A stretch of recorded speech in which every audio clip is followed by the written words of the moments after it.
क्या एक प्लास्टिक का छोटा सा कार्ड सच में आपको अमीर बना सकता है? ज्यादातर लोग सोचते हैं कि क्रेडिट कार्ड्स तो बस कर्जे का एक जाल है, ईएमआई, लेट फीस और हर महीने के फाइनेंशियल स्ट्रेस का दूसरा नाम। लेकिन क्या अगर मैं आपसे कहूं कि यह सोच पूरी तरह से गलत है? असलियत में अगर आप बेसिक फाइनेंशियल सिस्टम को समझ लें तो एक आम इंसान भी इन्हीं कार्ड्स का यूज करके अपनी वेल्थ बिल्ड कर सकता है। आज हम यही समझने वाले हैं कि कैसे एक सिंपल सा सिस्टम और थोड़ी सी स्मार्टनेस आपकी जिंदगी में लाखों रुपए का डिफरेंस ला सकती है। तो स्वागत है आपका आज के इस डिटेल्ड एक्सप्लेनर में, जहां हम रमित सेठी के फेमस वीक 1 प्रिंसिपल्स को डिकोड कर रहे हैं। देखिए, सच्चाई ये है कि क्रेडिट कार्ड्स आपको गरीब बनाने के लिए नहीं, बल्कि स्मार्ट कंज्यूमर्स को रिवॉर्ड्स और बेनिफिट्स के जरिए और ज़्यादा अमीर बनाने के लिए डिज़ाइन किए गए हैं। असली गेम सिर्फ एक है, इस पूरे सिस्टम को समझना और बिना किसी इमोशन के इसको अपने फायदे के लिए यूज़ करना। Let's get started. ओके, तो जल्दी से देख लेते हैं आज हम क्या क्या कवर करने वाले हैं। पहला, फाइनेंशियल इंफ्रास्ट्रक्चर एंड लीक्स। दूसरा, क्रेडिट रिपोर्ट वर्सेस स्कोर। तीसरा, द 6 क्रेडिट कमांडमेंट्स। चौथा, सिस्टम्स टू क्रश डेट। और आखिरी point, psychology and action plan. बस यही स्ट्रक्चर्ड रोड मैप है हमारा आज का। तो शुरुआत करते हैं हमारे पहले सेक्शन से, फाइनेंशियल इंफ्रास्ट्रक्चर एंड लीक्स। आपने नोटिस किया होगा, लोग हमेशा छोटी छोटी चीज़ों में पैसे बचाने की कोशिश करते हैं, जैसे कॉफ़ी मत पियो या पूरे साल डिस्काउंट सेल्स का वेट कर लो। पर जो लोग एक्चुअली वेल्दी हैं, वो ये गेम खेलते ही नहीं हैं। वो सबसे पहले अपना एक सॉलिड फाइनेंशियल इंफ्रास्ट्रक्चर बनाते हैं। इसको एक लीकी बकेट यानी छेद वाली बाल्टी से समझते हैं। इमेजिन कीजिए, आपकी इनकम वो पानी है जो उस बाल्टी में लगातार भर रहा है, लेकिन उस बाल्टी में high interest loans, late payment fees, bad credit score और मिनिमम पेमेंट ट्रैप जैसे बड़े बड़े छेद हैं। अब आप ही सोचिए, चाहे आप कितना भी ज्यादा कमाने लग जाएं, क्या वो बाल्टी कभी भरेगी? बिल्कुल नहीं। पैसा लगातार लीक होता रहेगा और स्ट्रेस कभी खत्म नहीं होगा। इसलिए सिर्फ ज्यादा कमाने पर फोकस करने से पहले बैंक अकाउंट्स और ऑटोमेशन का एक स्ट्रॉन्ग बेस बनाना सबसे जरूरी कदम है। अब आते हैं अपने दूसरे और बहुत ही इंटरेस्टिंग सेक्शन पर, क्रेडिट रिपोर्ट वर्सेस स्कोर। अक्सर लोग क्रेडिट रिपोर्ट और क्रेडिट स्कोर में कंफ्यूज हो जाते हैं, तो आइए इसको क्लियर करते हैं। सबसे पहले बात करते हैं क्रेडिट रिपोर्ट की। इसे आप अपने बचपन की एक मार्कशीट की तरह समझ लीजिए। ये एक ऐसी डिटेल्ड हिस्ट्री होती है जिसमें आपका फाइनेंशियल बिहेवियर परमानेंटली दर्ज होता है। आपने कब कौन सा लोन लिया, उसकी ईएमआई वक्त पर भरी या नहीं, टोटल कर्जा कितना चल रहा है और कितने क्रेडिट कार्ड्स आप यूज कर रहे हैं। बेसिक टर्म्स में कहें तो ये किसी भी इंसान के फाइनेंशियल सफर का एक पूरा कच्चा चिट्ठा होता है। दूसरी तरफ आती है बात क्रेडिट स्कोर की, जो 300 से लेकर 850 के बीच का एक सिंपल सा नंबर होता है। और इस पूरे स्केल में सबसे बड़ा मैजिक नंबर है 750। अगर आपका स्कोर 750 या उससे ऊपर है तो समझ लीजिए आपने अल्टीमेट गोल्डन स्टैंडर्ड हिट कर दिया है। ये वो सिंगल नंबर है जो बैंक्स को सिग्नल देता है कि आप एक बेहद ट्रस्टवर्दी और सेफ क्लाइंट हैं। और इसके बाद बैंक्स एक्चुअली आपके सामने अपने सबसे कम इंटरेस्ट रेट्स और बेस्ट बेनिफिट्स ऑफर करना शुरू कर देते हैं। लेकिन ये स्कोर एक्चुअली में इतना मैटर क्यों करता है? चलिए इसे एक बहुत ही रियल वर्ल्ड एग्जाम्पल से समझते हैं। दो लोग हैं, स्मार्ट सैली और डम डैन। दोनों सेम सिटी में रहते हैं, इनकम बिल्कुल बराबर है और दोनों 1 करोड़ का सेम होम लोन लेने जाते हैं। सैली का स्कोर है 790, तो बैंक उसे बहुत ही लो इंटरेस्ट रेट ऑफर करता है। वहीं डैन का स्कोर सिर्फ 620 है, जिसके चक्कर में बैंक उसे हाई इंटरेस्ट रेट वाला लोन देता है।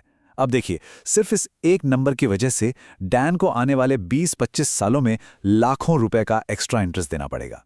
बचपन में मार्कशीट खराब होती थी तो सिर्फ पेरेंट्स से डांट पड़ती थी, पर अडल्टहुड में क्रेडिट स्कोर खराब होने की सजा सीधा सीधा लाखों रुपए का नुकसान है। तो इस नुकसान से बचने का तरीका क्या है? यही बताता है हमारा तीसरा सेक्शन, द 6 क्रेडिट कमांडमेंट्स। ये कमांडमेंट्स दरअसल वेल्थ बनाने के कुछ ऐसे स्ट्रिक्ट और रॉक सॉलिड रूल्स हैं जहां इमोशंस और इंपल्स की कोई जगह नहीं है। देखिए, बैंक्स बेवकूफ नहीं हैं। उन्हें पता है कि लोग जज्बात में आकर इंपल्स शॉपिंग करेंगे, खर्चा बढ़ाएंगे और वहीं से बैंक्स का बिलियंस का प्रॉफिट बनता है। रमित सेठी की ये फिलॉसफी इस पूरे गेम का बिल्कुल कोर है। क्रेडिट कार्ड्स को बिल्कुल डेबिट कार्ड्स की तरह यूज करें। बात एकदम सिंपल सी है। अगर आपके बैंक अकाउंट में पैसे नहीं हैं तो आपको वो पैसे क्रेडिट कार्ड से खर्च भी नहीं करने हैं। ये छोटा सा माइंडसेट शिफ्ट आपके ओवर स्पेंडिंग के डर को हमेशा के लिए जड़ से खत्म कर देगा। तो यहाँ सबसे क्रूशियल पॉइंट ये निकल कर आता है कि सिर्फ मिनिमम पेमेंट पे करना अपने आप में एक बहुत ही बड़ा जाल है।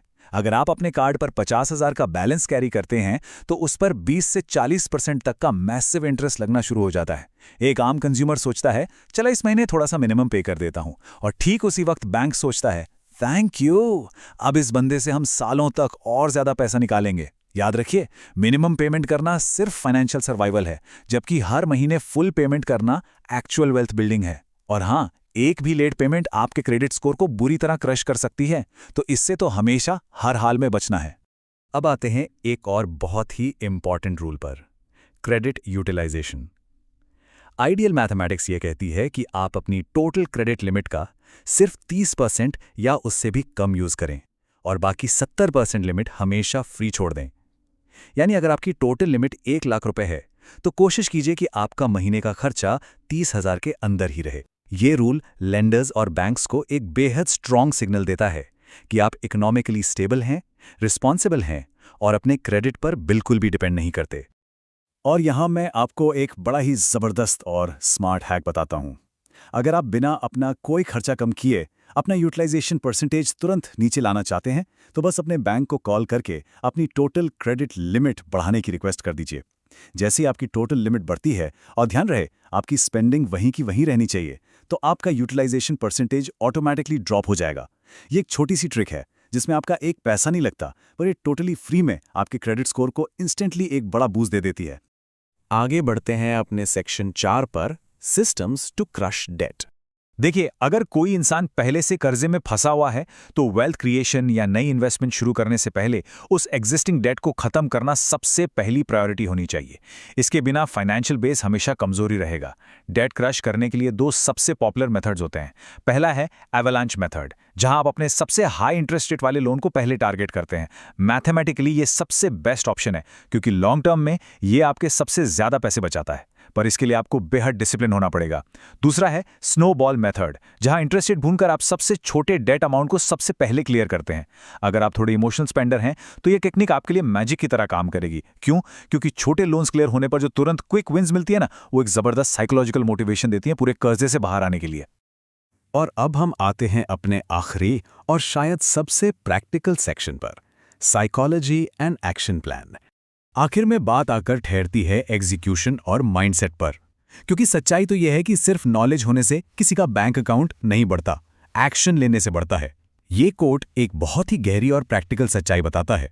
85% solution is better than 0% perfection. अमीर लोग हमेशा हर चीज में परफेक्ट नहीं होते, पर वो अपने सिस्टम्स को लेकर बेहद कंसिस्टेंट जरूर होते हैं।